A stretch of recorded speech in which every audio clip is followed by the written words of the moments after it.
Every probably third or fourth person that you talk to is a wholesaler, but it doesn't necessarily mean that they're doing it right. It doesn't necessarily mean that they know the mechanics of it. And if it's something that you're looking to do, then hopefully I'll be able to answer some of your questions today. I do want to start out with a disclaimer. I am not an attorney, nor am I a financial professional. Everything that I'm giving you today is based upon experience, things that I've learned in the field, things that I've been through, things that I've gone through, the ups, the downs, the highs, the lows.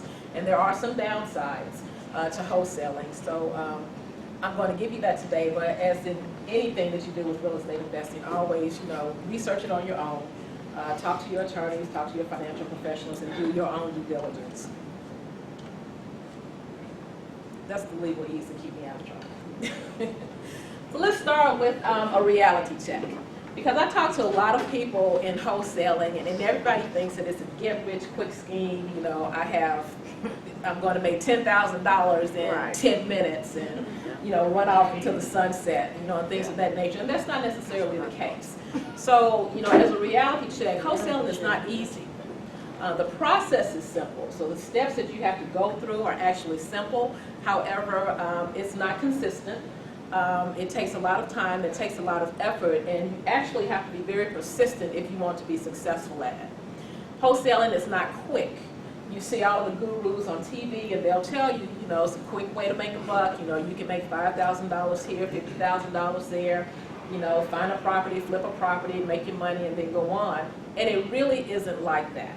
And so I encourage people to actually take a realistic view of what wholesaling is and understand that there are some drawbacks. There are some upsides, but there are some drawbacks. Wholesaling is not guaranteed.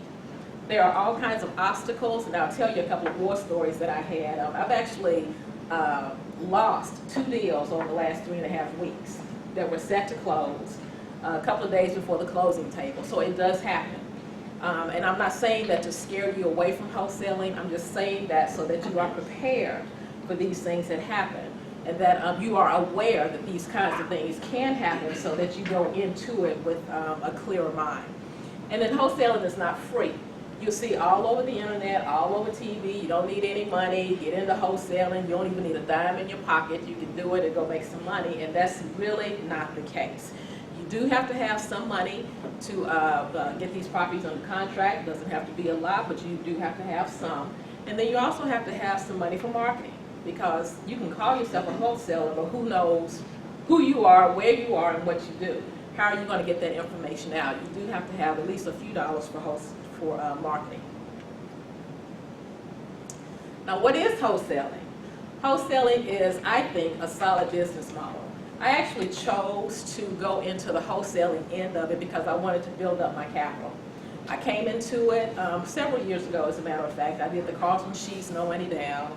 I've read all of Robert Allen's books. Robert Kiyosaki told me how to go make a whole bunch of money, and none of that worked. None of it worked. And so I happened upon a field about 3.5 years ago and realized that I needed a solid education. And there are several ways and several means that you can get into real estate investing. Wholesaling is one. People also do buy and hold, which is good, but it's capital intensive. And people also do fix, they call it fix and flip. I like to, fix and then retail it out to the market. But that too is capital intensive. And so for me, I didn't have a lot of capital, but I had time and I had effort. And so I flipped what some people use as a barrier to getting into real estate investing, in that I don't have any money, I can't do it. I flipped that and I found my own way to get it done. And that way for me is through wholesaling. Now, the other thing about wholesaling is that it is an ongoing educational process. Every person, what you'll find is that it is a good way to make money. However, every deal is a little bit different. And so the mechanics of it, the basics of wholesaling is actually the same. And once you understand what those mechanics and how that process should flow, then you are able to kind of adapt that to the individuals that you deal with. But the downside to that is that you're dealing with people, and people are fickle, and people are greedy, and then you have to figure out, how do I make what I know ought to happen into this box with people who don't want to cooperate with what I know I need to be doing. And so it has its upsides and it has its downsides. Now, who are the players in the wholesale deal? A lot of people just think that it is the buyer, it is the seller, and it's just me, the wholesaler, and that's it. And that's really not the case. And another thing I find too is like what Phil stated, is that people will find a property and they don't have anybody to sell it to. So they're hunting you down, trying to say, okay, do you know anybody that I can sell this to? Or people have cash buyers, like me. My problem was a little bit different. I have a great list of cash buyers, but I'm low on inventory. So then, so it's a flip side of that. What do you do with that?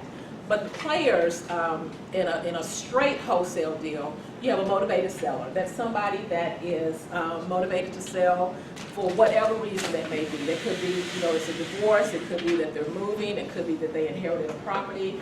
It doesn't have to mean that, they had a crackhead cousin that inherited a property. It doesn't have to be that deep.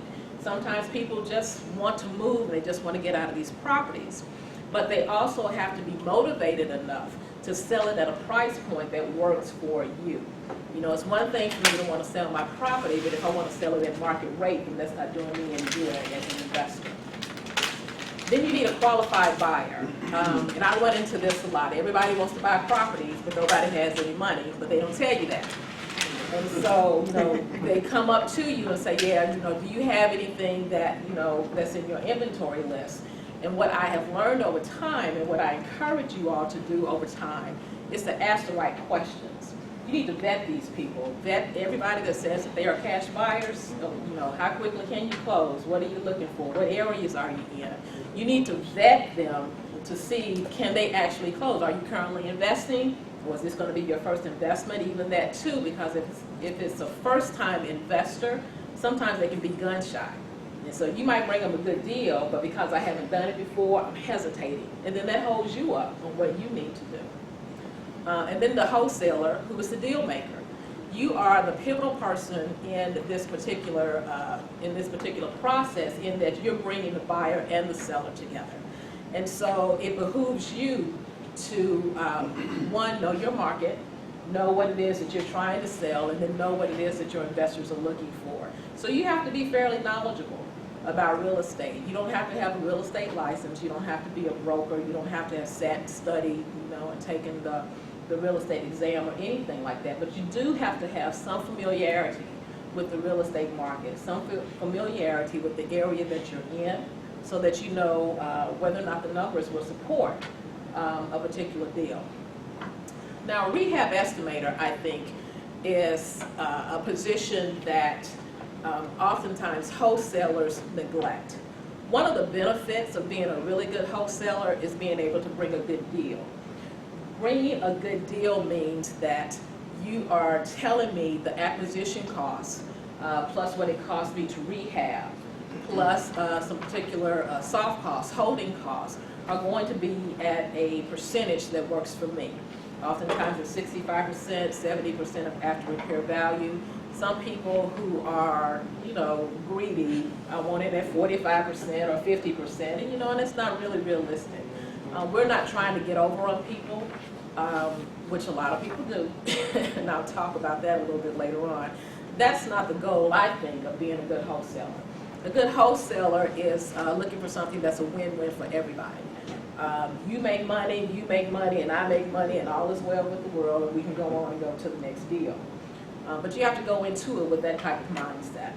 And so this rehab estimator, to me, is a critical piece in being a really good wholesaler, because you're able to estimate fairly accurately what those rehab costs will be. It doesn't have to be down to the penny, which I used to do early on when I first got started, and Phil used to get me about that, because I'd tell you it's $11,298.52. But it doesn't need to be that deep. But if I can tell you that it's between $12,000 and $15,000 in order to rehab, that gives you a pretty good idea of what it is that you're working with, and then you can make a determination on whether or not it's something that you want to actually look at. So if you don't know how to estimate those costs yourself, hook up with somebody that can, because that will be a benefit to you as a wholesaler. Most people don't do that. I've dealt with some wholesalers and some that come through the urban rehabber, unfortunately, and they'll tell you, you know, I have this great deal, it's $35,000 and it only needs, you know, $5,000 worth of work.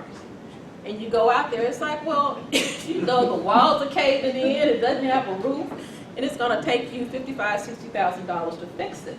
And that's just a waste of my time, and all I have is my time.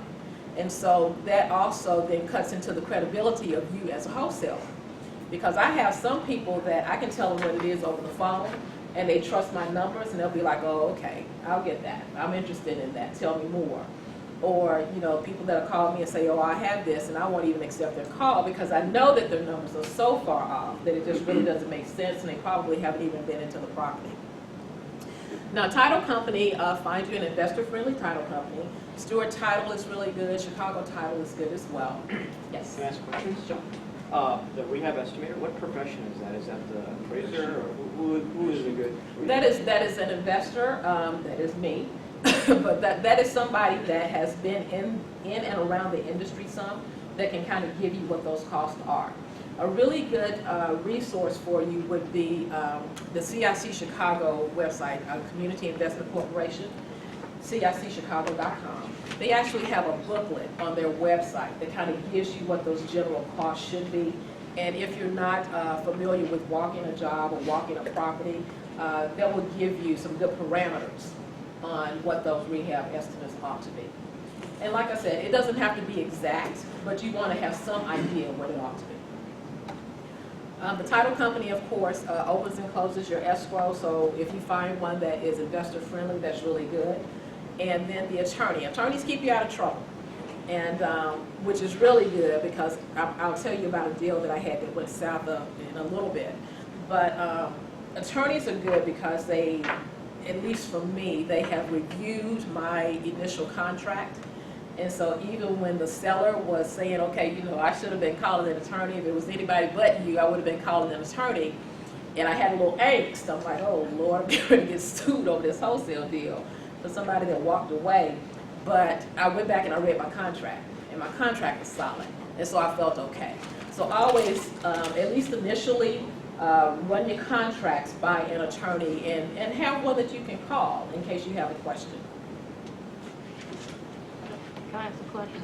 Yes, That's my struggle, is that finding an attorney to work with. So okay. I had an attorney overlook my contract, which I paid for, but after that, it was like, I couldn't find one to like really work with me, with the wholesale business. And I'll say this to that, that's where these types of groups really come in handy, because you're able to get recommendations from people that work with individuals, you know, be it a trade, be it an attorney, be it an accountant. Ask people in this group. I can give you the name of one that I work with. I think she's really good, but I think it's the review of at least this particular group, because people are willing to share that information. And I would always ask somebody that I have seen several times, not somebody that I just met, you know, somebody that I've seen several times, to say, okay, do you have a recommendation? Because I'm a little bit more apt to believe that than somebody that I just met. But I can give you the name of one. Okay. Yes, Is there a way to dim the lights if the screen's better? oh, can you dim the lights? I think it's over there. Thank you. Yes. Karen, would you name those title companies again? Was it Stewart Title and Stewart Title and Chicago Title. Just do it in Chicago? Yes. All right, so the business flow of a wholesale deal. Phil will tell you, anytime that you hear Phil will always say, when do you decide, when should you begin your marketing? Any answers? Day one. What's yesterday? Day one. What? Right. When should you begin your marketing? Oh, yeah. Immediately. Yesterday. So the day you should, when you should begin your marketing is the day that you decide that you want to go into the business. So don't wait until you have a deal pending. Don't wait until you're out there looking. Start your marketing the day you decide this is something that I am going to do. And what that does, it gives you the advantage over some other people because it helps you to start to build your buyers list. I actually built the bulk of my buyers list from LinkedIn. I do a lot of social media. And you'll have to determine what works best for you. But I changed my profile from what I did during the day to actually what I'm doing in real estate. And so that started to draw people to me. I started to just send out connections and send out links to people that I thought that I wanted to be connected with. You know, people that were contractors, that were brokers, people that looked like they had high-end jobs and probably had some money and wanted to buy properties, you know, things like that. I just started sending that out, and people connect with you. So utilize all of your resources, but start marketing and branding yourself. The day you decide, and since you're in here, you decided if you want to do some facet of real estate investing. And so go ahead and start branding yourself as such so that you're not on the back end trying to find people to buy your properties from you. Now the second part of that is going to be, so we're going to start marketing and we're going to start building our buyers list. And now we have to move into acquisitions. And this is where I found is, for me anyway, it's the most challenging piece. Because I don't do properties on the MLS, a lot of people do. But I don't, because I think that it's a lot of competition on the MLS. And so what I try to do is to find off-market properties. What I do direct mail. I do a lot of driving for dollars because I like to drive. I like to be out in the neighborhoods. And that also gives me an opportunity to learn these neighborhoods. Because what you'll find is that there may be 2, 3, or 4 streets in a neighborhood that might not be so good, but that little pocket might be really good that people want to buy in. And so if you're not out there looking, you don't know that because you don't see that anywhere. But I study your market, learn where it is that you want to invest. I'm talking to one wholesaler right now who's all over the place. You know, he's looking at properties from one end of Chicago to the other end of Madison to, you know, all the way out in Forest Park and Oak Park. And I'm like, okay, how do you do that? You know, I don't understand that. So while it may seem like you are eliminating part of your market, focus, because you'll be surprised how much focused effort will do. Pick a place and work it, and then tweak it, and then you can always pick up that model and you can move it to another neighborhood. But start someplace, just don't start every place. Because if you do too much, you're going to end up doing nothing and you're going to be ineffective. And the goal is to be effective with the resources that you have. I don't think we have infinite dollars in here. If we did, we wouldn't be in here. We'd just be buying properties and going somewhere. So you have to maximize the dollars that you have. You have to maximize the time that you have. So find a place that you're comfortable with and work that, and then see what works, see what doesn't. And then once you get that model working for you, then you can pick it up and you can move to another location. Another thing I find too is that, and I've been a little guilty of this, is swaying with the wind. And so probably a year or so ago, I was looking at Jackson Park, and for whatever reason at the time, I decided not to do Jackson Park. But then, you know, the notice came out that, okay, the Obama Library is going to be in Jackson Park, so now I was like, okay, I need to go back to Jackson Park. Well, I had to stop myself because that's not where my focus is. That's not where my direct mail has been. If somebody gives me a referral for that area, that's great. But that's not been the farm area that I've been working. And so don't, every shiny bell, every new thing that comes out on the market, you really have to kind of limit yourself. We can get information overload. And you get so much information, you don't know what to do or where to start. Or you start down one path, and then you read another email, so then you stop that, and then you start over here, and you never get anything done. At some point, you have to draw a line in the sand and say, okay, I'm going to do this for right now. This is what I'm going to do, and then after that, I'll move on. Yes. How do you estimate, like, from being, like, from starting small to going to that next level, like higher end properties? Like, do you know what I'm saying? How do you stop from being intimidated from crossing over, or like, how can you measure that when it's time to move forward to like more luxury homes? And I'll say this to that, and then I'll take up Phil's point. Draw a line where you want to start. If you want to do high-end homes, do high-end homes. And that's okay. There's some areas I just don't go in. Might be good deals, I just don't do it. I like areas like Oak Park. I like areas like Kenwood. That's what I like, but that's where my buyers are too, okay? So my buyers kind of drove where I was going to be looking. Okay. And then I put my direct mail pieces out to that as well. Sales. Sales is where you actually analyze the deal. And in order to do that, you have to know your numbers. And that kind of goes back to the rehab estimator that I was talking about. You have to have some semblance of what those numbers ought to be. And a really good rule of thumb is the 65% rule, which a lot of people may be familiar with, but they're not quite sure how to calculate it. And so the 65% rule for an investor is this: my acquisition costs plus my rehab costs plus my estimated soft costs should be no more than 65% of the after repair value. Could you repeat that? Yes. My acquisition costs Okay. plus the, I'm sorry? Sorry, I just did purchase. Yes, your purchase costs, plus the rehab costs, plus your holding costs, should be no more than 65% of the after repair value. Now, it doesn't always fit into such a neat model, but it does give you a place to start. You know, sometimes for some investors, 70% is okay. Depending upon where the property is, they might go 75. Trying to get down to 45 and 50 and get these, you know, properties 25 and 30 cents on the dollar, you know, like you see on some of these commercials, it's not happening.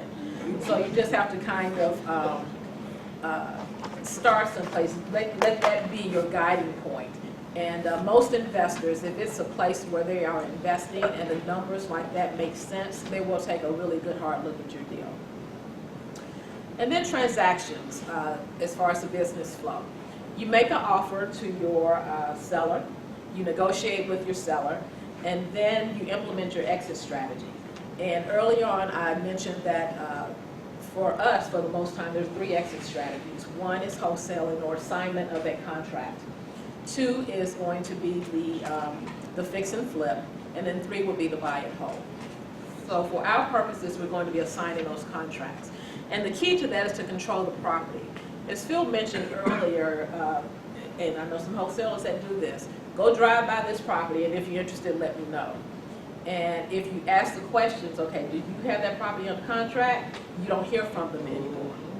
The danger in that is this: if they are telling you about this property, they do not control the property, meaning that they have the property under contract and they have the right to present that property to you, then they are dealing in real estate without a license. So not only will they be fined $25,000, if they're caught, you'll be fined $25,000. And so I've gotten in the habit of always asking that question of any wholesaler that comes to me to say, okay, I have this property. Do you have it under contract? And if they start hemming and hawing and, well, you know, drive by, you know, it's like, okay, no thanks. Because I can't do anything with it, you know, so why waste the time? And so start to ask the right questions, know the right questions to ask, and that'll keep you out of a whole lot of trouble, and then keep you on the right path as well. The other thing, too, about wholesaling, it's a numbers game. And so I had to learn that early on. I might send out 25 letters this week, and you know, I'm upset because I didn't get 23 calls, right? So you have to really send out, if you're going to do it, make a decision that this is what you're going to do. Because that way you're going to be focused on it, and you're going to be determined to make sure that you see it through to the end. And so for me, direct mail, you know, I might do 100 pieces a week. I know some people that do 300 pieces a week. I might drive a neighborhood for 3 or 4 hours and come back with like 75, 80 homes that look like they're distressed to me that I have to go back and research. But I try to do that consistently. So it is a numbers game. You know, it's not going to be a one-stop shop. I send out this letter, I make $10,000, or you know, I do this one time and then everything is well. It's not going to be like that. So don't get discouraged if it's not happening for you, because you just have, it's a numbers game. Oh, I wanted to make a comment. Yes. I just dealt with a wholesaler about 3 weeks ago, got a property under contract, and I was just curious about it. I don't want to get into wholesale, but he was in there, and he made a really good point. I don't know if it's relevant to what you're saying. And he said, my business isn't to buy and sell property, it's to help people. Right. And he said a lot of it is people that are in financial difficulty. that you go in and your intent isn't to get it and get the money and run out because you're not going to make it long. If you have to go in with the mindset of you're going to help this person, even if you don't make the money. So a lot of it is being a financial counselor, finding an attorney, getting them renting a place, getting their financial house in order, telling them the truth about their situation. Correct. And so it's a very tough job doing that. Correct. But that's really, he said, that's really my job. And so that really resonated to me. Like that once he said that, like that seems like a really great profession to be in if you're helping people do that. Exactly. Yeah. Karen, if we might hold questions and comments until Okay. after your presentation. Sorry about that. Thanks. I take back what I said. I take back what I said. I got lots to say. And then the other task, run your business like a business. And as Suhail was saying, don't go into it with the mindset, I'm just trying to get over on people. You know, if you go into it with the mindset that you're trying to help people, you'll be a lot more successful. And I'll tell you a story about that as well. But treat your business like a business because it is a business. You know, I mean, it could be a hobby, but you're not going to go anywhere with it. So if you treat it like a business, set it up like a business, and run it like a business, your bookkeeping, tracking your data, and creating your systems, then you'll likely have some longevity in the wholesale business.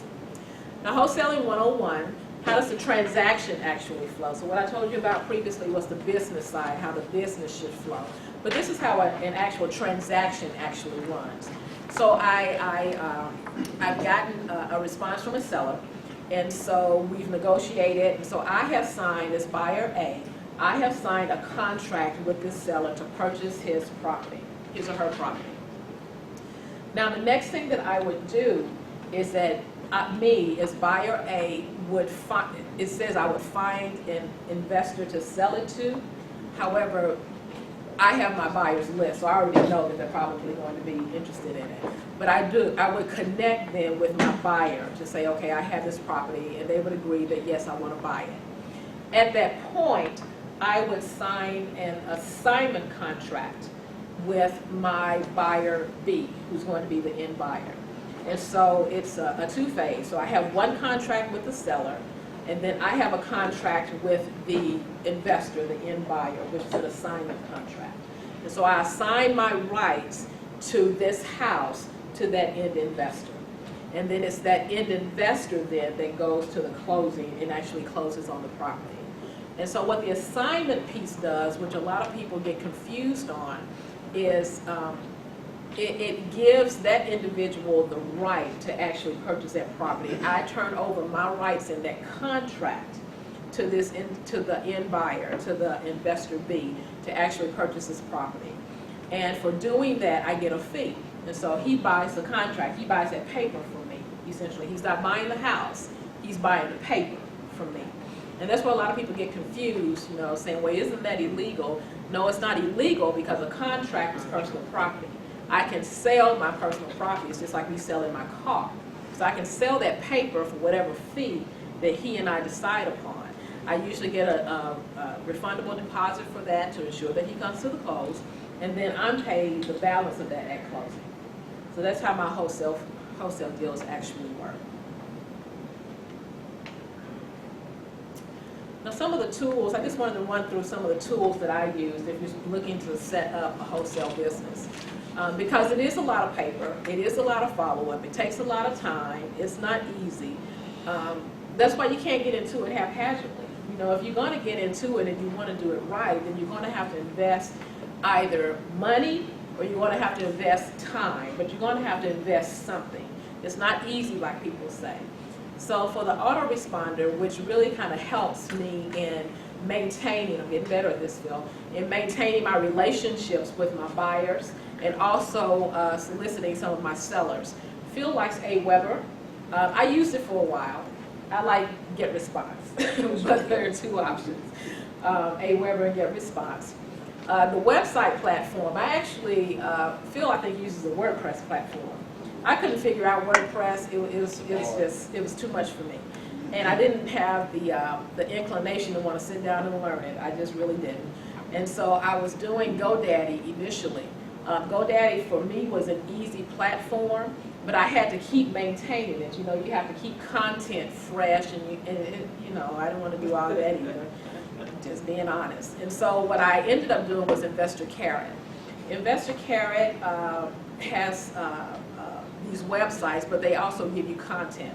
Now, granted, I have to go in and tweak the content, but at least I don't have to start from scratch. So for me, that was a good investment. On the CRM, the customer relationship management, because what you'll find too is that people don't buy from you on the first time. You have to keep repeating. You know, you have to keep sending people mail, keep calling people, you know, 6, 7, 8 times before one, they'll even acknowledge you, and then 2, to even say that, well, okay, well, maybe I'll talk to you. So it is it's a follow-up business. It's a numbers game, and it's a follow-up business. And if you don't have a system to follow up, you get lost, particularly if you're sending out a lot of mail or if you're trying to reach out to a lot of people. And so I use Podio for that. I found it to be fairly user-friendly. And it helps me just to kind of keep on track. I can set tasks on when I need to follow up with certain individuals, and it's just easy for me. Social media, I use social media a lot. I'm real heavy on LinkedIn. I'm really heavy on Facebook. I'm getting back into Twitter, but my audience to me is not on Twitter. My audience, and that's something you have to determine too, where's your audience? Because that's what you'll do. So don't just use LinkedIn because I said LinkedIn. That just happens to be where my audience is. Find where your audience is and then reach out to them there. But I use Hootsuite in order to maintain my social media. So I'll take about 3-4 hours on a Sunday afternoon, set up all my social media for the week, and then I schedule it to go out. So I don't even have to worry about it for the rest. I don't have to worry about it until the next Sunday. Is that a paid service or that's a free service? I use the free service. You can use up to 3 social media profiles for free. Yeah. And then for the deal analyzer, because a lot of people don't know how to analyze the deals. And Phil, I think, can send you a link for this, but Rehab Valuator, I think, is excellent. It also, not only does it analyze deals, but it gives you the ability to do a marketing presentation, which is what you need to present to your investors. You can't just go to them and say, okay, I have this deal and, you know, it's $80,000 and, you know, I think you're going to make 26% off of it. They want to see, did you think all this through? You know, let me see the numbers, show me something, show me some pictures. And so Rehab Valuator gives you a really good marketing package at the end. It's really, really good. Answering service. I went ahead and I broke down and I got an answering service. I use Pat Live. And what they do, We couldn't even see that. You need to change the color on those ones. okay, I'll Can change you it see later. that it's saying answer, or the social media too? Gotcha. So, but it's Pat Live, P-A-T-L-I-V-E. And for all of the direct mail pieces that I have going out, when people call in, they actually, when they call the number, they're actually calling into Pat Live. And so I set up a series of questions, whether they're a buyer or whether they're a seller, and they actually run through these questions with the individuals on the phone. So they take all of that initial work and that initial information off of me because I don't really have the time to do it. So it's been really, really good. And that's an answering service. Mm-hmm. So it's like a personal VA? Yes, but they only do answer inbound calls. Okay. They only do inbound calls. Now, touch real briefly, I know we're out of time, on the advantages and potential pitfalls of wholesaling. So as far as an advantage, it's a low barrier to entry. It doesn't take a lot of money, but it does take a lot of time. But at least you can get started in real estate investing without a lot of capital. A pitfall to that, however, is if you have low inventory, you're not doing anybody any good. So, you know, I have buyers calling me saying, okay, what do you have? Literally every week. It's like, okay, I'm working on something. So it behooves you, I think, to really kind of not only have your buyers list, but really keep a steady stream of marketing going so that you are attracting these distressed sellers to you. Another benefit is you can make some good part-time money. My very first deal, I got a check for $10,000. Took me about 3 hours worth of work. I thought that was pretty good, you know. So that's what really kind of got me hooked. It's like, oh, okay, I can do this. So, but it's a lot of work, you know, it's a lot of work. And not every deal is like that. And you have to understand that. So when it's good, it's good. When it's bad, however, pitfall to that is not every deal closes. So case in point, I had 2 deals. one about 3.5 weeks ago over in the South Shore area. Individual was going to, I got the property under contract with an REO broker, gave him $1,500 because I had to give him $1,500.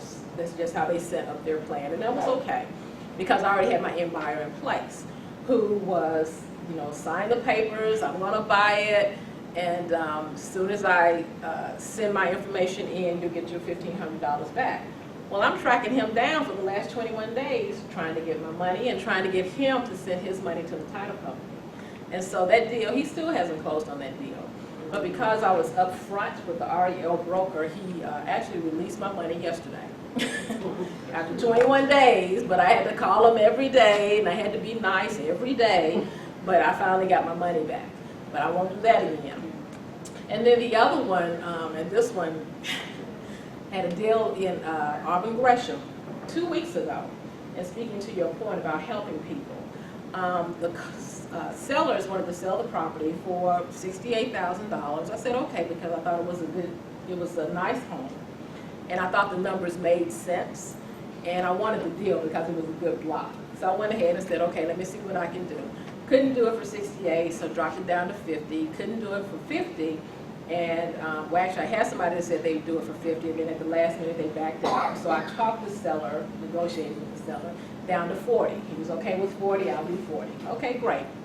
So I got an individual in, an investor who came in. He's like, yeah, this is great, the numbers work, I'm gonna do it. Signed the papers, signed the assignment deal, everything was great.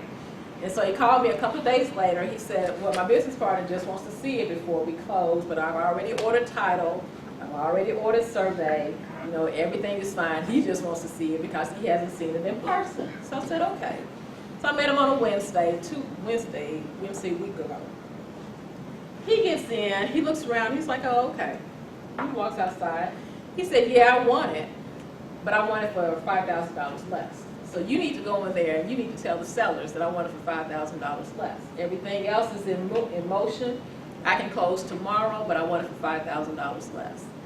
And I said, I can't, I've already talked these people down $28,000. I can't go back in there and tell them that. I said, and let alone, I've already told them that you're closing at 40. You've ordered title, you've ordered survey, you're just waiting on the title to come back. He's like, well, this $5,000 less, so I walk away. And so I had to make a decision. And what I decided, because my wholesale fee was $5,000 for that property. So what I had to do was leave my fee on the table because I couldn't go back to that seller to say, okay, we need to do it for $5,000 less. So I did that deal for no money. Mad about it. But it was the right thing to do. And Phil said I was a good Christian lady. But it was the right thing to do. So to your point, we can't go into this business trying to get over on people. Because these are people's livelihoods. These are people's homes. This guy had been in this house for 40 years, raised his kid. And not all of that really matters to me. But what matters to me is that I gave him my word that it was $40,000. And so I won't do business with the other guy again. But it's put me in a bind with my other deal because I was banking on that money. But nonetheless, I feel good at the end of the day because it was the right thing to do. So when I say there are some pitfalls, those are the pitfalls that happen.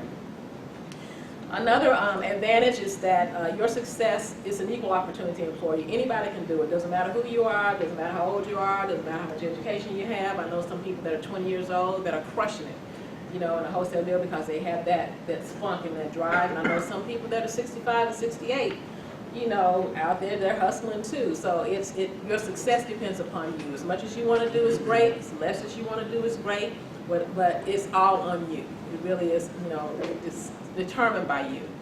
And the last thing is a potential pitfall is that it is a lot of paperwork, it is a lot of follow-up, and so if you're disorganized and don't have the wherewithal to want to get organized, you are not going to make it in this business. And so it really kind of forces you to get it together so that you can keep your business moving.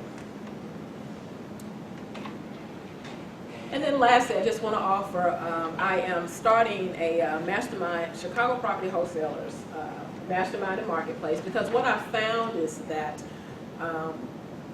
when you are a one-person business, if you will, sometimes you feel like you're on an island. And then if you don't have any accountability, you know, you might not make those follow-up calls, you might not get out there driving, you might not send out your marketing piece, and then you'll find that your business is faltering. And so I am going to be starting, I've actually started it, Chicago Property Wholesalers. It's going to be a mastermind group. And it's not going to be a place where we're networking and talking and coaching. It's really going to be an accountability place to where we can hold each other accountable for the goals that we set. So if you say that you want to have one property under contract within the next 21 days, somebody's going to be following up with you to say, okay, what have you done to meet that goal? And so I think it's really going to be cool. It's also going to be the marketplace piece. You know, for instance, like for me, I have cash buyers, but I have low inventory. So you might have inventory, but you don't know that I have cash buyers. So this will be a place for joint venture opportunities as well. Sometimes people are a little gun shy to pull the trigger and to actually get into real estate investing, but if you have some place, you know, some people that you have been communicating with on a fairly regular basis, you might be a little bit more apt to get into a joint venture agreement so you can walk through the wholesale piece and it's not so intimidating to actually get you started in your business. So that's my presentation.